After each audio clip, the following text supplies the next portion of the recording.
사랑하는 행복한 교회 성도 여러분, 오늘은 9월 28일 월요일입니다.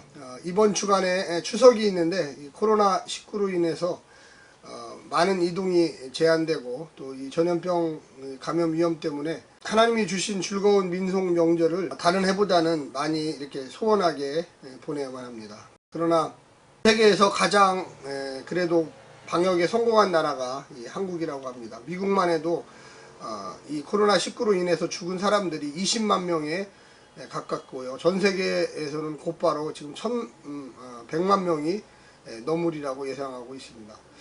우리가 이 땅에 살면서 우리 개인적으로 볼 때 또 가정적으로 볼 때 작년보다 못하다, 물론 이럴 수도 있지만 또 전 세계적으로 보면 한국만큼 이렇게 안전한 곳이 없다고 합니다.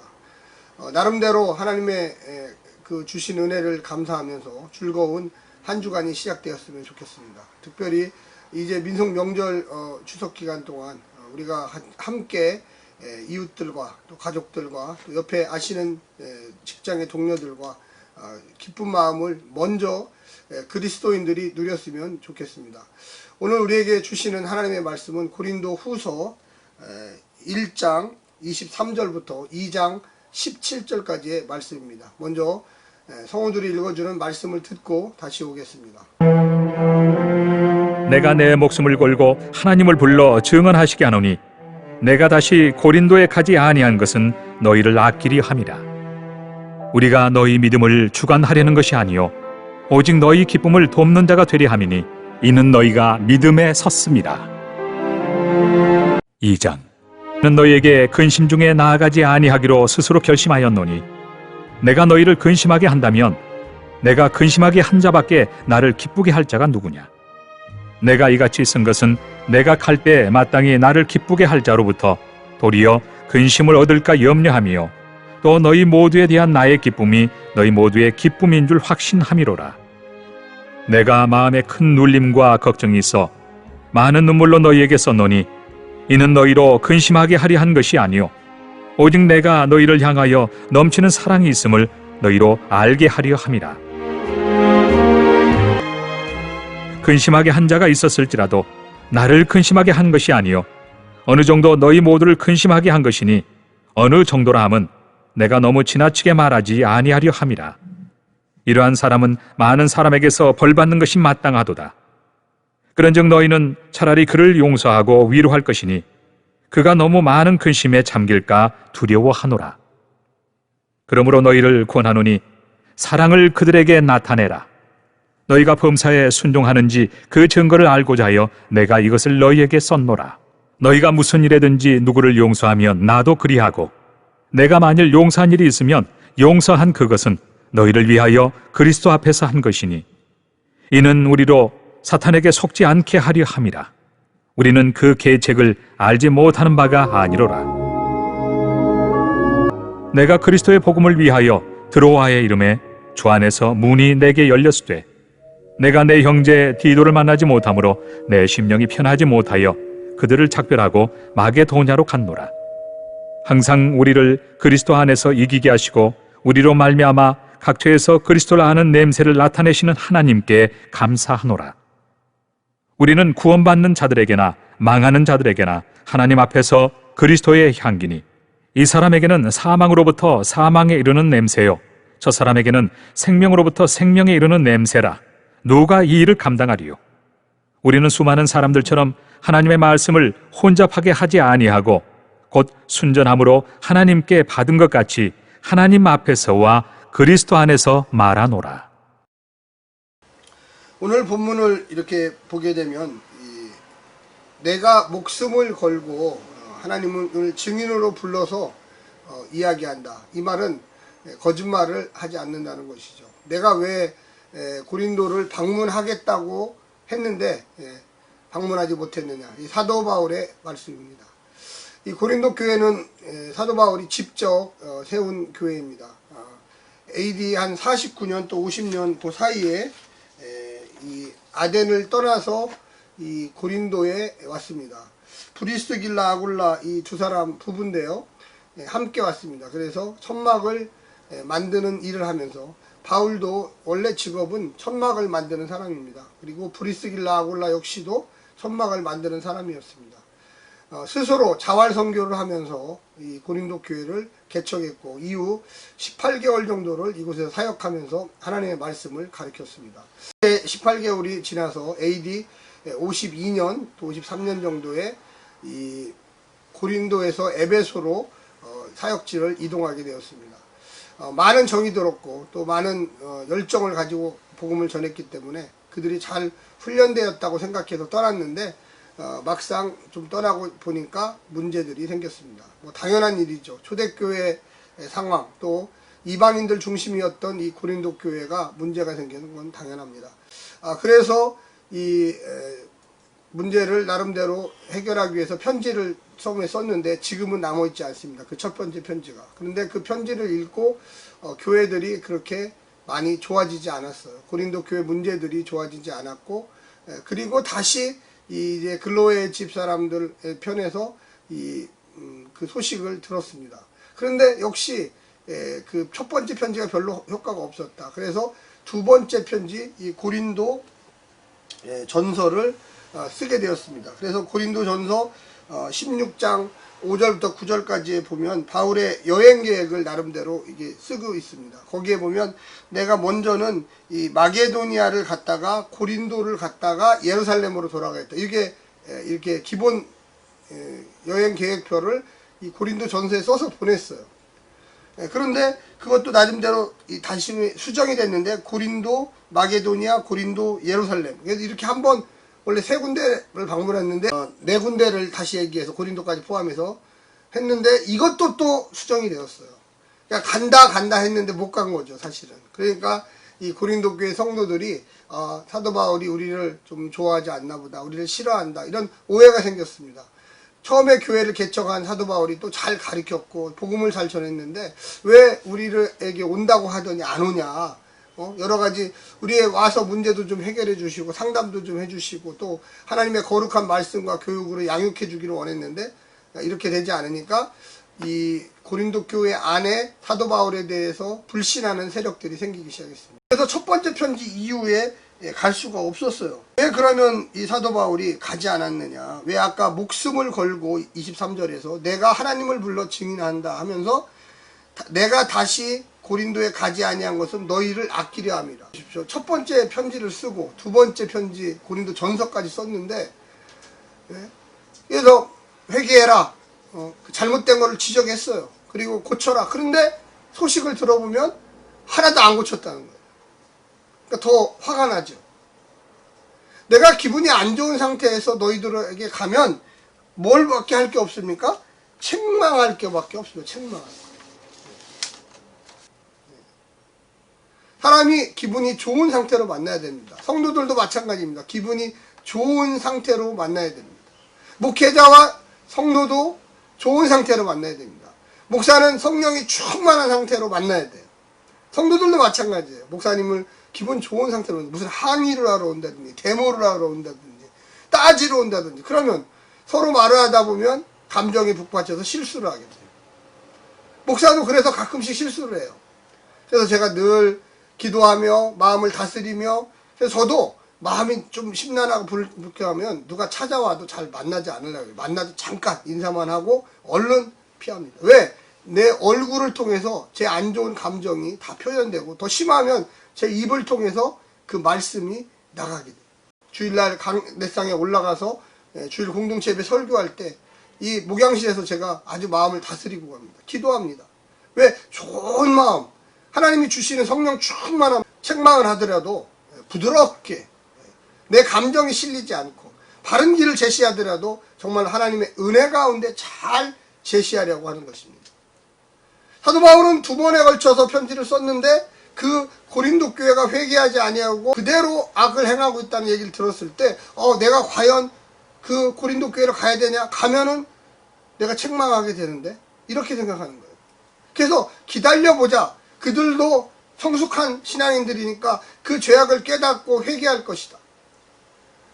사도 바울은 자기가 가리킨 제자들이었지만 그 고린도 교회 개척자였지만 높은 곳에서 이렇게 찍어내리듯이 권위로 얘기하지 않았어요. 고압적인 권위로. 평등을 관계했습니다. 그래서 거기에 보면 이렇게 나옵니다. 뭐라고 하느냐.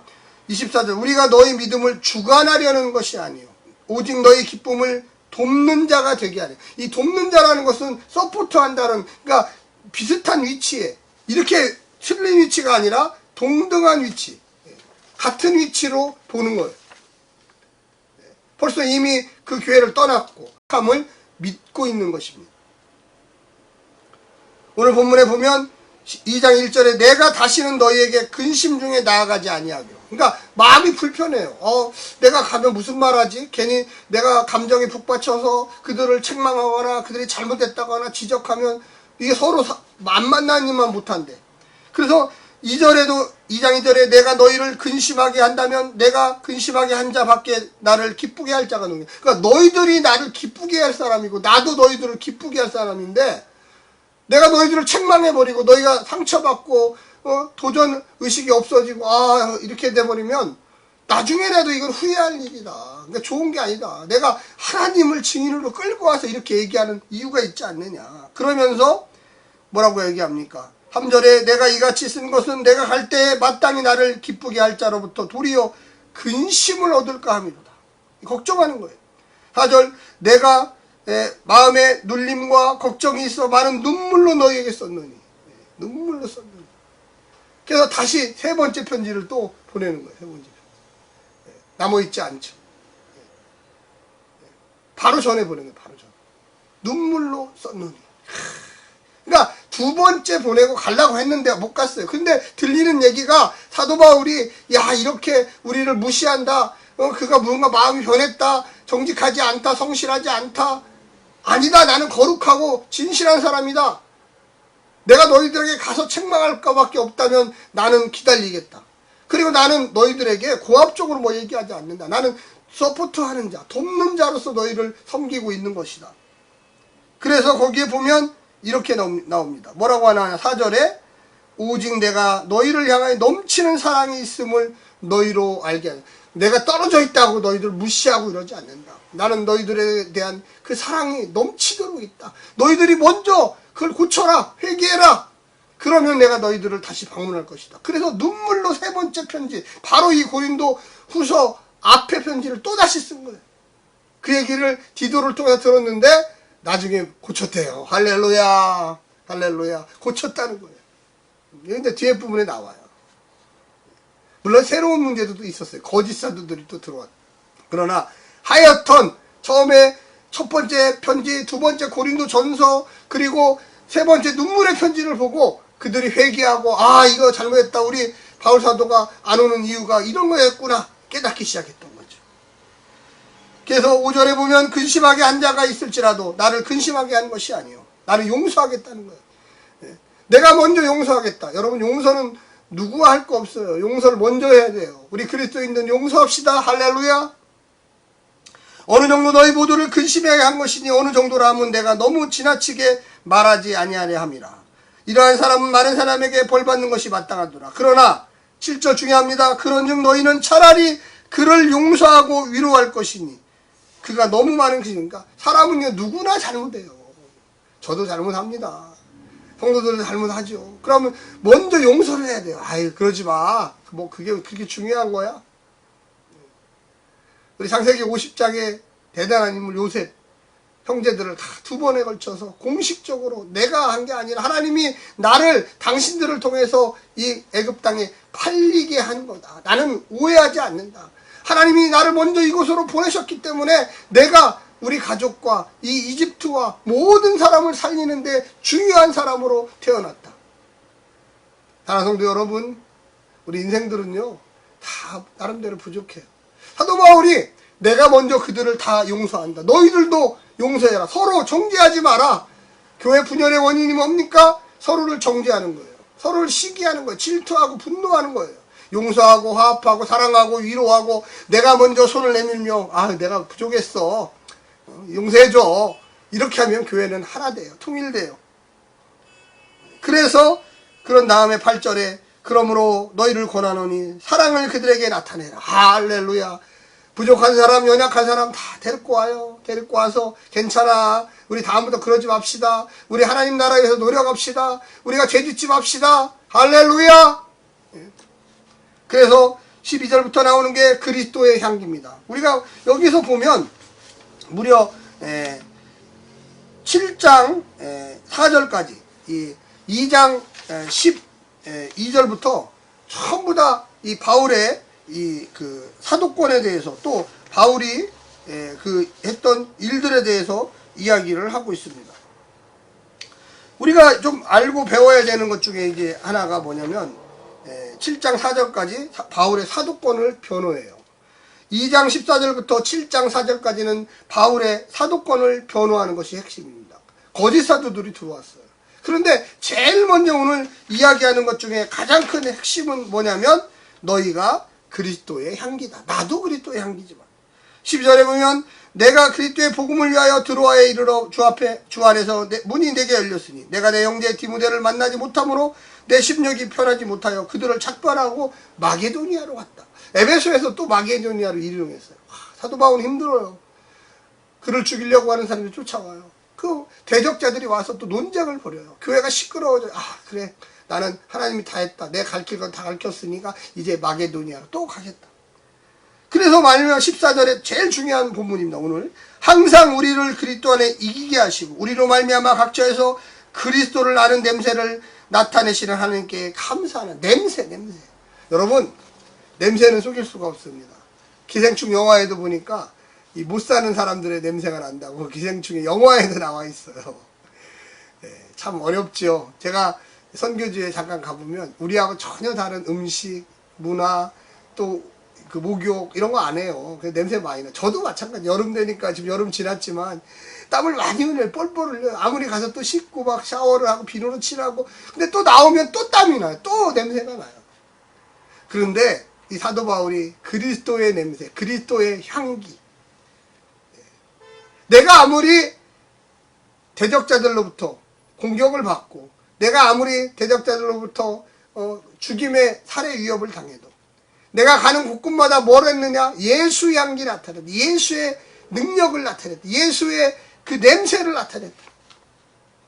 그래서 뭐라고 했냐면 사망으로 이기는, 사망에서 생명으로 가게 하는, 사망을 이겨버리는 그 냄새를 냈고, 그리고 우리 먼저 믿은 자는 생명에서부터 생명에 이르는 냄새가 누가 이 일을 감당하리요. 16절에 우리는 수많은 사람들처럼 하나님의 말씀을 혼잡케 하지 아니하며 순전함으로 하나님께 가는 거다. 여기에 보면 장사꾼처럼 복음을 전하는 게 아니다. 15절 마지막에 보면 우리는 구원받은 자들이나 망하는 자들에게나 하나님 앞에서 그리스도의 향기라. 냄새가 여러 종류가 있잖아요. 땀 냄새, 발 냄새, 뭐 썩는 냄새. 그런데 예수의 향기는 죽음에서 생명으로 가게 하는 놀라운 일들을 한다는 거예요. 또 생명을 올려 받은 사람들은 그 생명이 연대하여 더 큰 일들을 행한다는 거예요. 사랑하는 성도 여러분, 예수를 믿고 예수의 향기를 알게 되고 예수의 향기로 변화가 되고 그래서 죽었던 사람들을 살리는 놀라운 일에 동참하시기를 간절히 부탁드립니다.